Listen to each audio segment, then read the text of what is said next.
Hi, my name is David Miao, also known as 3D DIY Dave on Instagram, YouTube, and TikTok. So I have been working with Shining3D for the last year, learning to 3D scan and exploring ideas that can be beneficial for makers.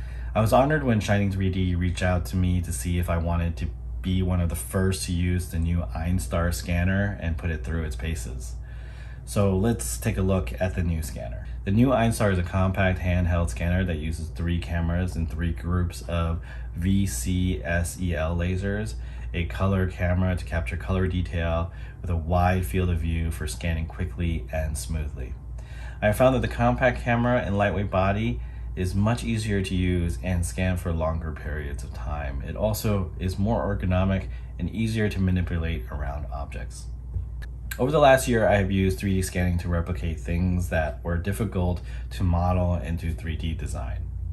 I have also used 3D scanning to document and digitize one-of-a-kind art, like the ones shown here from the late Jack Swire. The new Einstar scanner is perfect for this project.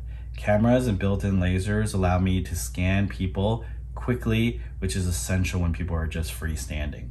Movement is always a concern, so scanning quickly allows people to be comfortable as well as be able to stand in dynamic poses. Another challenge with scanning people is hair detail and overall shape of hair. Einstar does an amazing job capturing hair at all detail levels. There are also additional settings of the hair for the new dedicated Einstar software. The scanner also uses infrared to scan people in all kinds of lighting conditions, including outdoors. After a few months of working with Einstar, it still impresses me with what it's capable of scanning, from large scans like people down to very small objects. I hope you guys get a chance to explore the world of 3D scanning with Shining3D. If you'd like to ask me any questions about Einstar, 3D printing, 3D scanning, DM me on all my social media platforms. Thanks for watching.